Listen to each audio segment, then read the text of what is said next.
Bonjour à tous, c'est Claire, bienvenue dans cette vidéo où je vais vous présenter Message de guérison de l'Égypte ancienne, qui est mon nouvel oracle qui sort donc en mars 2020 et qui a été illustré par Célia Melville. Alors c'est un oracle que j'ai écrit l'année dernière, en grande partie suite à un voyage en Égypte, qui a été très très fort au niveau émotionnel. Donc je suis retournée en Égypte, parce que j'y étais déjà allée il y a très longtemps, que c'est un pays, et puis l'Égypte ancienne, c'est une civilisation aussi qui m'a toujours fascinée, qui m'a toujours touchée. D'ailleurs, c'est vrai que souvent on parle de mon bracelet, ce bracelet je l'ai depuis l'adolescence, j'avais peut-être, je sais plus, 16 ans, 17 ans, j'avais acheté sur un marché de la création. Donc il y a vraiment quelque chose de... Enfin, j'ai un lien très fort avec l'Égypte ancienne, sachant que l'Égypte ancienne, elle est très intéressante aussi pour nous, qui sommes... enfin pour moi, qui suis issue d'une lignée chrétienne, parce que... toute la mythologie égyptienne s'est petit à petit retrouvée dans une nouvelle mythologie entre guillemets qui est la mythologie chrétienne, c'est-à-dire que Isis c'est Marie en fait, ou plutôt Marie c'est Isis qui a été renommée par les chrétiens, et on retrouve énormément de choses dans la chrétienté qui sont issus, qui ont cet héritage égyptien, Égypte ancienne, Égypte antique. Alors c'est un pays, l'Égypte, c'est un pays tout en contraste. J'ai pas eu que des révélations merveilleuses, ça a été aussi difficile, hein. J'ai enfanté cet oracle dans la douleur aussi, parce que c'est un pays de très très gros, où il y a de très gros contrastes, où on sent énormément la magie, la connexion au divin, mais aussi où on sent énormément le poids de l'incarnation terrestre. Et la difficulté de l'incarnation terrestre. Donc il y a vraiment beaucoup de choses en fait qu'on ressent quand on est en Égypte, si on s'ouvre et qu'on va un peu plus loin que juste la découverte, on va dire, de l'Antiquité, en fait, des Antiquités. Alors, donc pourquoi je l'ai appelé message de guérison? Parce que j'ai pas mal travaillé avec la mythologie, notamment avec la mythologie égyptienne, pour guérir. Donc voilà, il y a des dieux et des déesses qui m'ont aidé, qui m'ont accompagné, surtout ces derniers temps.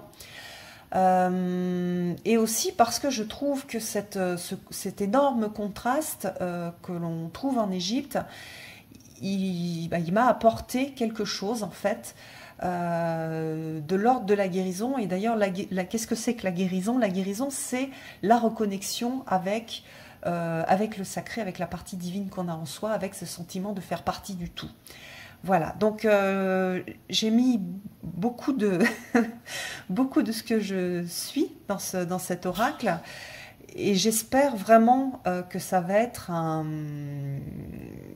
qui va aussi apporter à d'autres ce soutien, cet accompagnement dans les moments difficiles ou dans les moments de transformation. Voilà, donc j'ai déjà dit, mais j'ai vraiment hâte de voir comment les gens se l'approprient, puisqu'après il m'appartient plus, hein, une fois qu'il part dans d'autres chaumières, il m'appartient plus. Donc comment les personnes vont se l'approprier, et comment est-ce qu'ils vont l'utiliser en tant qu'outil de guérison, ou peut-être pour faire d'autres choses. Mais en tout cas, voilà, j'ai mis énormément de cœur, comme dans tous mes oracles, hein, les petits oracles aussi. Mais celui-ci, il est particulier parce qu'il a été aussi l'occasion d'un voyage et de réaction et de ressenti très très fort lors de ce voyage et lors de la création de cet oracle. Voilà. Alors, ce qui est particulier aussi, c'est que c'est le premier oracle que je fais qui a des illustrations sur chaque carte. Alors, oui, pour m'accompagner, donc j'ai mis une bougie avec donc la lumière, une bougie jaune, une bougie en cire naturelle qui représente aussi le soleil. Donc on est accompagné, doublement accompagné par le soleil. Donc ça c'est une plume, c'est pas du tout une plume de... Enfin c'est une plume qui représente pour moi Maat, qui est une... comment dire, une déesse ou un concept, un archétype qui est extrêmement important pour moi, donc j'ai l'impression comment dire, c'est un petit peu comme si j'étais un peu faite dans cette structure-là, voilà. Bon, c'est pas une plume d'autruche, hein, c'est une plume que j'ai trouvée à côté de chez moi, mais qui me fait vraiment penser à la Maat.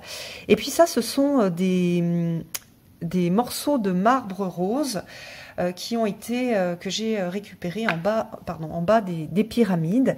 Donc ce marbre rose, il était utilisé pour couvrir les petits escaliers qu'on voit maintenant dans les pyramides. Hein. Les pyramides, elles étaient bien nettes. Elles n'étaient pas avec des petits escaliers, en tout cas elles n'étaient pas toutes comme ça, et il y en a beaucoup qui étaient recouvertes de ce marbre rose, et donc j'en ai récupéré des petits morceaux. Alors il y a un petit peu de bougie sur certains, parce que je mets avec une bougie. Donc maintenant que j'ai bien parlé, je vais quand même vous montrer le jeu. Donc je suis super contente du travail qu'a fait l'éditeur, c'est super joli. Et puis voilà, je remercie aussi la personne qui a fait le montage, Louise, parce que voilà, elle a fait quelque chose de super joli. Donc du bleu avec une magnifique illustration de Célia. Dans le dos, j'adore, on a un scarabée qui est en doré. Et puis donc j'ai mis un petit mot d'explication du jeu, donc en route pour un voyage extraordinaire. Donc la terre d'Égypte vibre d'une intensité toute particulière. Donc les gens qui ont été en Égypte, je pense que vous allez bien comprendre ce que je veux dire. C'est un endroit où les voiles entre les mondes sont si fins qu'une magie particulièrement puissante y opère. Et ça, voilà, quand on est sensible, on le sent tout de suite. Et donc, voilà, j'en ai ramené ces messages de guérison qui vous accompagneront tout au long de vos périodes de doute ou de transformation. Alors, hop.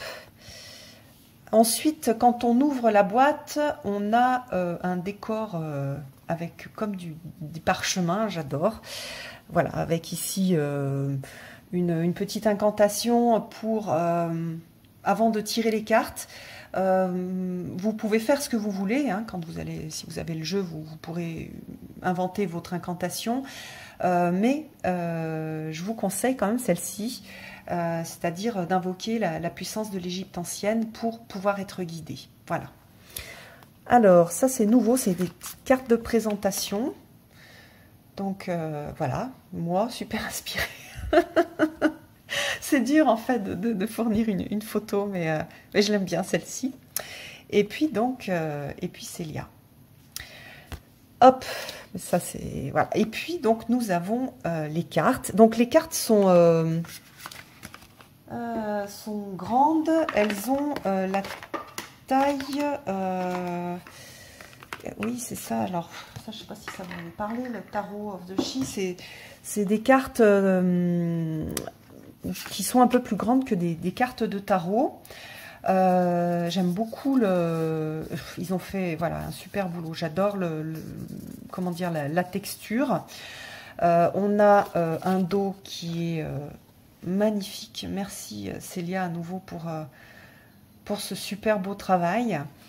Et puis à chaque fois donc on a le titre de la carte, un mot-clé, donc par exemple ici l'alignement. Et puis une illustration de Célia avec le message de guidance. Donc ici, les 3 pyramides de Gizeh avec l'alignement. Donc on a les 3 pyramides qui sont alignées sur les étoiles. Et le message, tu es un ou une enfant des étoiles. Contacte les énergies infinies du cosmos et vibre à l'unisson de l'univers. C'est vraiment ce qu'on est invité à faire quand on est en bas des pyramides. Et même si physiquement on est loin des pyramides, vous savez qu'au niveau énergétique, le temps et l'espace n'existent pas. C'est-à-dire qu'à partir du moment où voilà, vous allez tirer cette carte, vous pouvez vous connecter à cette énergie des pyramides et travailler avec elle. Alors, ça c'est une carte très très forte de reconnexion avec notre nature profonde. Et voilà, et c'est pour ça aussi que une fois qu'on se reconnecte à cette nature profonde, on retrouve l'émerveillement et le plaisir de vivre et le courage de vivre et de surmonter les difficultés parce que on a des choses à surmonter, on a des choses à, on n'est pas sur un petit chemin tranquille tout plat, on a tous des aventures à vivre et et en étant connecté et en restant connecté avec le divin, avec ce cosmos, avec les étoiles aussi, hein, les gens qui regardent les étoiles ont aussi cette connexion au tout. D'ailleurs, Hubert Reeves disait, quand on connaît le ciel, quand on connaît les étoiles, les constellations, on se sent partout chez soi. Et il y a vraiment ça aussi. Donc, oui, donc voilà. Alors, je ne vais pas commenter toutes les cartes. Là, c'est une découverte. J'essaierai de faire plus de vidéos. Peut-être je ferai des petits tirages avec pour vous montrer comment est-ce que on peut les interpréter ou les utiliser. Mais pour l'instant, c'est une découverte. Alors, je vais sortir. Hop, je vais toutes les sortir. Voilà, je vous montre la boîte. J'aime beaucoup. J'adore cette boîte. En plus, les éditions Très Daniel ont été super. Ils ont vraiment respecté tout ce qu'on leur a demandé. Et c'était, voilà, pour moi, c'était vraiment une belle collaboration, en fait, entre nous tous. Donc, il y a une dorure. Voilà, alors, donc, on a vu les 3 pyramides. Donc, après, nous avons... j'ai poussé ça, comme ça, on verra 2 cartes en même temps. Nous avons le sphinx avec la notion de mystère. Voilà, avec le sphinx aussi qui apporte des énigmes aussi. Et la vie, c'est une énigme, c'est un grand mystère. Hein. On ne connaît pas tout, même si on se sent connecté, même s'il y a des grands sages qui sont connectés, on n'a pas toutes les informations. Donc on a cette idée de mystère et d'acceptation du mystère. Alors par exemple, pour les anxieux, ça c'est compliqué. Oui, accepter cette part d'incertitude et avoir confiance. Les cartes sont le rendu, enfin, c'est magnifique, j'adore. Alors 7, c'est vraiment un dieu ou un archétype, hein, selon comment vous travaillez. C'est un dieu qui est très très puissant pour travailler justement la difficulté, l'acceptation des difficultés, l'acceptation des challenges dans la vie. Et c'est voilà, c'est pas du tout, voilà, ce que je dis, c'est un révélateur. C'est lui qui va mettre, qui va apporter donc oui, des challenges et qui va nous inciter au dépassement et puis aussi à la découverte de soi parce que c'est à travers les challenges qu'on va se découvrir. Alors ensuite on a le Nil avec l'inondation, justement par exemple l'histoire du Nil avec l'idée de la fertilisation de la terre, etc. Il y a des très très belles histoires en Égypte parce qu'il y a cette dépendance par rapport aux crues du Nil, alors plus aujourd'hui, hein, maintenant qu'il y a le barrage. Mais à l'époque, il y avait une grande dépendance et on a cette idée de l'eau qui va fertiliser la terre et qui est très forte au niveau symbolique sur la guérison, la transformation, tout comme le Nil apportait l'eau pour guérir la terre, pour pouvoir permettre aux graines de se transformer et après de pousser. Donc c'est très fort. Et puis on a ce lien aussi avec l'eau qui est très très intéressant dans ce Nil. Alors le papyrus avec la transmission. Voilà, pareil, la transmission, c'est aussi important. On n'est jamais seul. On a ce savoir qui est transmis de génération en génération à travers aussi l'expérience. Hein, et on n'est pas seul à avoir traversé des choses difficiles et on peut s'inspirer des autres pour avancer. C'est vraiment aussi un message, oui, de lien lié à l'humanité. Alors parfois, on parle aussi d'inconscient collectif, donc c'est pas que des transmissions, on va dire, sur le papier. Là, ici, on l'a sous la forme de papier, mais on a aussi tout un tas de transmissions qui sont faites à travers l'inconscient collectif, à travers la transmission au niveau des familles, etc. Donc c'est aussi, ça peut aussi être, par exemple, une carte de travail avec les ancêtres. Alors, les sauterelles, la multitude. Donc dans ce jeu-là, vous allez voir, il n'y a pas que des dieux et des déesses, il y a d'autres sources d'inspiration, parce que pour moi, bon, vous savez que je suis très en lien avec les animaux et les plantes, et pour moi, dans ce lien à l'Égypte et dans ce travail avec cette énergie de l'Égypte ancienne, il n'y a pas que les dieux et les déesses, il y a aussi les animaux, il y a aussi les objets, les amulettes. Vous allez voir après, on aura des petites amulettes aussi. Il y a les plantes, voilà. Et puis vous avez vu le papyrus, etc. Donc c'est quelque chose. Comment dire, j'ai été touchée par beaucoup de choses et j'ai trouvé qu'il n'y avait pas que la mythologie et que les dieux et les déesses qui parlaient. Je trouvais qu'il y avait aussi toute l'histoire égyptienne. Il y a même des jeux. Vous allez voir, il y a 2 cartes avec des jeux qui sont passionnants et qui peuvent nous guider en fait en tant qu'archétype ou en tant que symbole. Bon, après nous avons Anubis. Donc, par exemple ici, on a l'huile de lotus. Alors le lotus, c'est une fleur qui est importante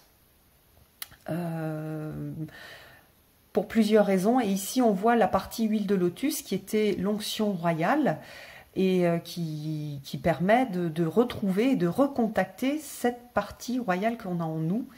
Voilà, la force, la majesté. Et voilà, j'adore cette idée d'huile de lotus. Ça m'a tout de suite voilà, parlé, touché. Et j'adore en fait tirer cette carte-là. On retrouve sa majesté en fait quand des fois on est un peu dans le sombre, etc. Et là on va retrouver son pouvoir et sa majesté, sa beauté, etc. Voilà. Imhotep, qui était un personnage super intéressant aussi. Donc il avait énormément de talent et il était appelé celui qui vient en paix. Et j'adore, j'aimerais bien moi être Claire de la Lune, celle qui vient en paix. Je trouve que c'est génial. Et puis en plus, voilà, c'est celui qui il a beaucoup développé l'art de la guérison. Donc il va accompagner la guérison des gens et aussi les guérisseurs. Là, on a le pouvoir des mots. Hein, ne jamais sous-estimer le pouvoir des mots. C'est pour ça que je le dis souvent dans mes vidéos. En tout cas, j'essaye de le dire le plus souvent possible. On va dire des choses, on a un message à transmettre, mais attention à la forme, c'est-à-dire attention aux mots que l'on va utiliser. Attention à ce que l'on dit et à qui on le dit aussi. Alors ça, voilà, celle-ci, pour moi, elle est précieuse, voilà, avec le pouvoir des larmes, avec à l'époque les pleureuses, et la vertu de pleurer qui a été perdue un peu, ça se fait pas bien de pleurer, on a un peu honte alors qu'avant il y avait quelque chose qui permettait de faire le deuil, voilà, et donc en fait on a cette idée de pouvoir guérisseur des larmes. Le désert. Alors c'est vrai que parfois on a l'impression dans sa vie de traverser un désert et en fait dans chaque désert, hein, si vous êtes déjà allé dans le désert, il y a quand même de la vie, une petite vie discrète. Alors le désert c'est là où Seth règne aussi, donc on est dans des endroits de difficulté. Malgré tout on a des surprises et puis on va trouver aussi de la force dans ce désert. Donc voilà, c'est l'idée d'aller chercher la vie discrète que l'on va avoir dans nos déserts personnels. Voilà, quand on a une traversée du désert, il y a quand même de la vie. Alors ça j'adore, pour représenter le temps, la clepsydre, donc c'était ce qui était utilisé à l'époque, c'était une horloge à eau, et voilà, j'adore. Alors voilà, on a 2 jeux. le jeu de loi. Donc là, on cherchait le succès, la réussite. Et puis le jeu de scénette, où là, on cherche l'illumination, en fait, le retour à la source. Et je trouvais je trouvais intéressant qu'il y ait ces deux jeux qui représentent bien la psyché de l'époque et qui est en fait très proche de la psyché d'aujourd'hui, de ce que l'on peut penser, de ce que l'on peut rechercher dans notre vie. Alors ensuite, on a les différentes saisons. Donc il y avait 3 saisons en Égypte. Il y avait 3 saisons qui étaient liées à la... qui étaient liées à la crue du Nil. Donc on va retrouver ces 3 saisons avec leur signification particulière. Voilà, donc on peut avoir cette carte-là enfin une carte pour savoir où est-ce qu'on en est quand on est dans un chemin particulier ou qu'on rencontre une difficulté particulière ou qu'on est dans un projet particulier. Voilà, ça donne ces informations-là. Donc il y a Nout, avec laquelle j'ai énormément travaillé, qui représente, donc c'est la déesse de la voûte céleste. Et il y a cette idée, et c'est pour ça que j'ai réutilisé le manteau, parce qu'on a le manteau de la voûte céleste qui protège et élève l'esprit. Et là, on retrouve ça de façon très forte dans l'archétype de Marie, dans Marie, dans la religion catholique, avec son manteau étoilé.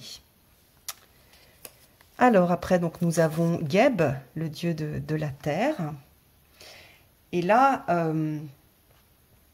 c'est aussi une invitation à aller utiliser les créations de Geb, c'est-à-dire les plantes, les pierres, tout ce que la nature peut nous apporter et qui sont aussi des aides pour guérir, pour grandir, pour développer le sacré en soi. Alors ensuite nous avons Nephthys qui est la sœur d'Isis avec donc la magie. Isis, avec la force de l'amour. Moi, je suis vraiment touchée par l'histoire d'Isis. Isis, elle a pas une vie... Il n'y a pas quelque chose de facile dans ce qu'elle a vécu. C'est-à-dire, elle a dû se battre pour récupérer les morceaux de son mari, pour le reconstituer, pour avoir un enfant. Donc on a cette idée de par amour, elle a fait énormément de choses et surtout elle a cru en elle et elle n'a jamais lâché prise, enfin elle n'a jamais lâché l'affaire. Et je trouve qu'elle a, voilà, il y a une mythologie, il y a quelque chose de puissant, il y a une inspiration puissante à travers Isis. Alors après, donc, nous avons Osiris.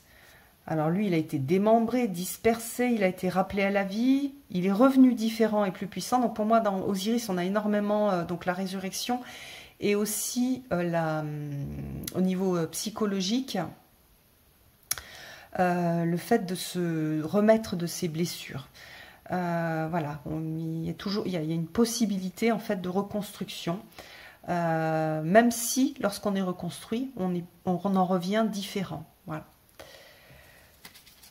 Alors après, nous avons Képri, le soleil levant. Donc ça, ce sont les positions du soleil. Ré, le soleil à son zénith, et Atum, le soleil couchant. Donc ensuite, on a le symbole de la momie. Voilà. Une déesse avec laquelle j'ai pas mal bossé aussi, qui est Sekhmet, qui est la déesse de la colère, qui est très intéressante en fait. Elle est passionnante en fait, et elle est passionnante à travailler avec. C'est passionnant de travailler avec plutôt. Et on peut l'invoquer quand, et c'est ce que je fais moi, quand on a des difficultés, soit à exprimer la colère, soit à poser des limites. Donc c'est une déesse qui est très forte en fait, qui vraiment peut accompagner sur cette idée de poser les limites. Et à partir du moment où on sait poser les limites correctement, On n'a plus besoin de... On ne va pas agresser les autres. C'est-à-dire, c'est une colère saine. L'idée de Sekhmet, c'est d'apporter une colère saine. Alors, Thoth, bien sûr, avec l'apprentissage. Donc ça, c'est aussi un peu mon chouchou. Hein. Moi, apprendre, c'est vraiment le... C'est ce que j'aime le plus faire. Donc ensuite, on a des symboles avec ce collier qui est le Ménat, qui représente la fécondité, qui est le collier de perles qu'on voit sur des représentations d'Hathor. Donc, il va apporter fécondité, protection. Et surtout, c'est un objet qui va accompagner lors des créations, donc quand on se crée une nouvelle vie ou quand on est artiste et qu'on crée des choses. Voilà. Donc ensuite, on a l'encens de purification. Bien sûr, il y a Mahat. Donc vous voyez, c'est la justice, mais c'est pas la justice humaine en fait. Hein. On est dans une justice, et d'ailleurs on voit dans les idéaux de la Mahat, c'est une justice qui veut apporter de l'harmonie en fait. Elle est vraiment là pour apporter de l'harmonie et pour le vivre ensemble. C'est pas une justice personnelle, c'est une justice universelle. Eket, la grenouille, j'adore. J'adore comme Célia l'a représentée. Donc, je suis l'animal de la renaissance et j'annonce l'entrée dans une vie future. Prépare-toi au changement. Alors ensuite, il y a deux poissons qui sont ultra importants. Et on n'a pas toujours conscience qu'on vit avec ces deux poissons, enfin ces deux énergies qui sont représentées par des poissons. On a un poisson qui correspond à l'âme d'hier, donc c'est celle ou celui que l'on a été et qui chemine à nos côtés. Et puis un autre poisson, le Boulti, qui est l'âme de demain, qui est celle ou celui que l'on sera, et qui chemine aussi à nos côtés pour préparer notre vie future. Donc on est sur la réincarnation. Et on est sur cette idée qu'on n'est pas seulement accompagné par les vies antérieures, on est aussi accompagné par nos vies futures. Alors c'est un peu compliqué à comprendre parce que nous, on a une vision linéaire du temps, mais dans cette vision-là, il n'y a pas cette linéarité, tout se passe, tout est simultané. Et c'est quelque chose que moi, je sens de façon assez forte. Et ça devait être absolument dans mon jeu parce que je trouve ça assez puissant, notamment celui-ci, de savoir qu'on est accompagné par la personne qu'on sera demain. Donc on peut étendre les significations pas forcément à la réincarnation, mais à notre passé et notre futur. C'est-à-dire notre futur aussi, il nous tire en fait, et nos futurs possibles nous font avancer et nous influencent. Et ça peut être aussi l'influence des rêves et de ce que l'on peut concevoir pour le futur. Donc après on a Khnum, pareil, j'aime beaucoup le potier divin, celui qui façonne les hommes à l'image des dieux, qui leur donne une enveloppe terrestre, et avec cette idée de prendre soin de cette enveloppe terrestre que l'on nous a confiée. Alors, le cartouche, le nom, avec l'importance du nom. Hein, le nom était extrêmement important en Égypte ancienne. Si important que les noms étaient, quand on voulait nuire à quelqu'un, on effaçait son nom. Donc on a cette idée de savoir qui l'on est, quel est mon nom, quel est mon prénom, et en quoi est-ce que ces mots de pouvoir ont une influence sur notre vie. Alors après, voilà, on va parler donc j'avais dit des plantes. Donc il y a le palmier dattier. Ensuite, on a Mout, la déesse vautour, que j'aime beaucoup aussi, qu'on voit énormément hein, qu'on voit énormément à Luxor. Voilà, Amon, le cachet. Khonsu, le dieu de la lune. Bon, moi je suis claire de la lune, donc j'aime beaucoup ces dieux lunaires, et j'aime aussi que ce soit un dieu. Et pour une fois, c'est pas une déesse. D'ailleurs, les déesses sont plus solaires, et là on a un dieu lunaire. Voilà, donc J'aime bien ce dieu, il est important pour moi. Bon, après, Hathor avec la mère nourricière, bien sûr, indispensable en fait. De toute façon, elle nous accompagne. Hein, ces archétypes, ces dieux, ces déesses, ils sont là, même si vous les appelez pas. Ils sont à côté de vous. La mère nourricière, elle vous nourrit. La terre vous nourrit. Il y a un amour en fait qui est apporté à chaque être humain, même si on le ressent pas. Et cet amour, il vient de cette mère nourricière et de Hathor. On peut lui donner d'autres noms, bien sûr, mais voilà, on l'a. Cette mère nourricière, elle existe. Elle est là, qu'on l'appelle ou qu'on ne l'appelle pas. Si on l'appelle, elle peut nous accompagner de façon plus consciente. Mais voilà, elle est là et elle nous accompagne. Alors ensuite, on a Horus, le Djed, qui est un symbole important de structure, de colonne vertébrale. Donc c'est une amulette. La harpe royale. J'ai beaucoup aimé apporter aussi, en plus de l'onction royale avec l'huile de lotus, où là on a plus quelque chose d'odorant. Ici on a quelque chose avec le son et le pouvoir du son. Hatshepsut, la femme pharaon. Quand on visite le temple d'Hatshepsut, on se rend compte en fait que c'était une sacrée femme hein, qui s'est imposée et qui a été assez... parce que les dynasties de pharaons, c'était pas très... c'était déjà très patriarcal. Voilà. Donc une femme pharaon, elle a dû se battre en fait pour être femme pharaon. Et voilà, elle a laissé personne la définir. Et elle a forgé sa destinée et je la trouve exceptionnelle et super inspirante. Donc là, c'est pas une déesse, c'est une femme qui a existé, une femme pharaon qui a existé. Alors, Képer, le scarabée, l'Ankh, qui est plus connu, l'Oise, qui est le spectre royal, avec l'idée de pouvoir. Après, on a l'amulette Wadj, qui est une petite colonnette dans une pierre qui est l'amazonite, avec ce lien avec la couleur verte. Donc là, on a ce travail avec les couleurs. Le nœud d'Isis, même chose, c'est une amulette, et puis c'est un symbole assez fort que moi j'utilise aussi beaucoup en guérison. Après, donc, on a les têtes de serpent avec l'amulette en cornaline. Le sarcophage,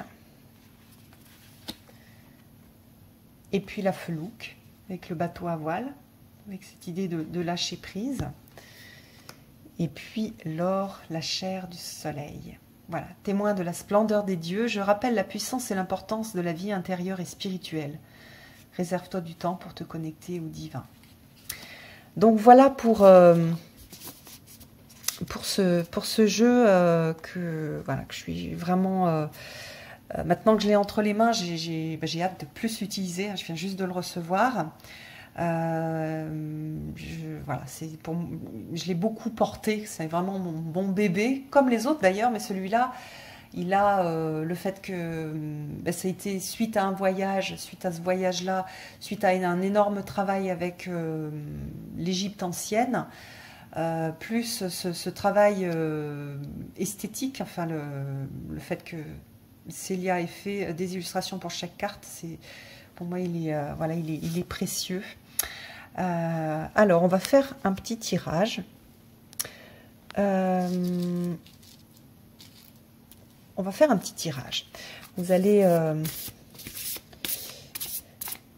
chercher vous allez penser à un endroit où vous aimeriez avancer. Donc, soit pour apporter de la guérison, soit vous êtes en train de créer quelque chose et puis vous avez envie d'avancer dessus. Vous êtes en train de changer, vous avez une période de transformation. Non, je ne vais pas faire ce que je...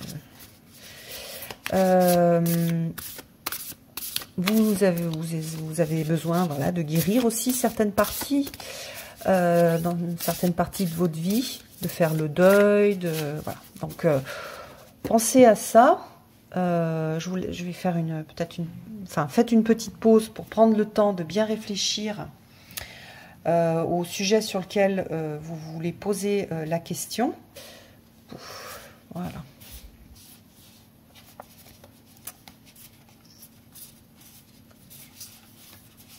La une. Vous allez choisir donc la carte avec votre message. La 2. Et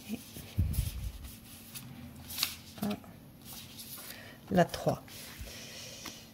Alors,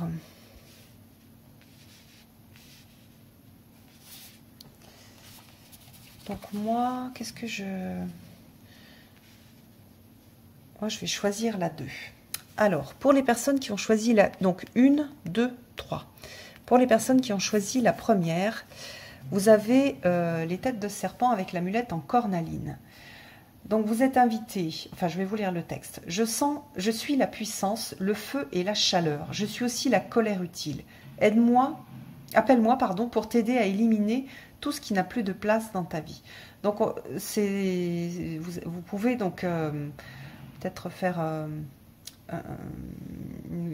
comment dire, soit aller récupérer sur internet cette amulette, soit la garder en tête et utiliser en fait la force de ce symbole pour vous aider à éliminer tout ce qui a plus de place dans votre vie. C'est-à-dire vous êtes invité en fait à faire du nettoyage. On est sur cette idée de nettoyage et puis de laisser, de mettre au feu tout ce qui a plus lieu d'être dans votre vie. Donc ça peut être pas mal de choses. Vous pouvez faire aussi avec, en utilisant cette carte-là, cette direction de carte, écrire les choses que vous ne voulez plus dans votre vie sur des petits papiers et puis les brûler sans mettre le feu chez vous évidemment. Donc en faisant attention, mais les brûler pour faire un rituel. C'est des cartes aussi qui peuvent être utilisées de façon assez puissante pour faire des rituels. Donc voilà. Donc, ça c'est la première carte. Alors pour les gens comme moi qui ont choisi la deuxième carte.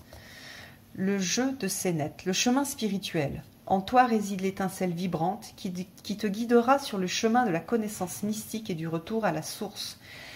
C'est-à-dire que là, il y a une invitation à se reconnecter au divin, à réaliser aussi peut-être que ce que vous traversez, ça a un sens dans votre vie. C'est quelque chose que vous avez à traverser, c'est quelque chose que vous avez à travailler.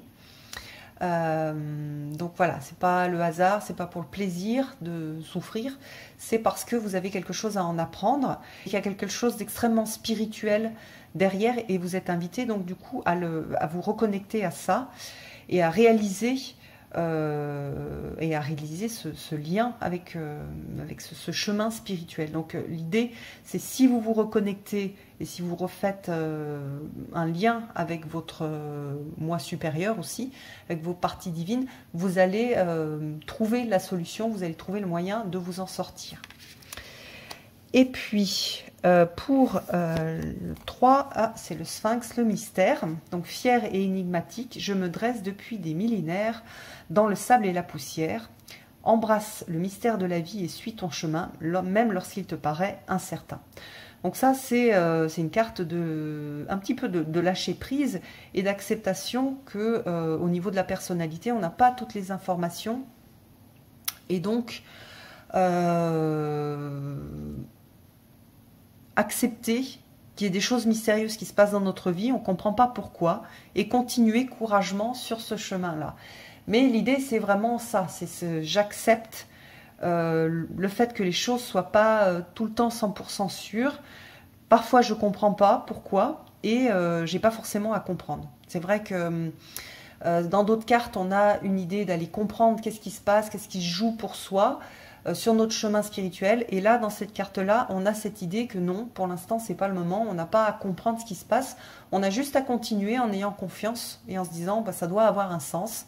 Ça a un sens et je fais confiance et je continue, même si là où je vais, je suis quand même pas trop sûre de ce que je suis en train de faire, ni d'où la vie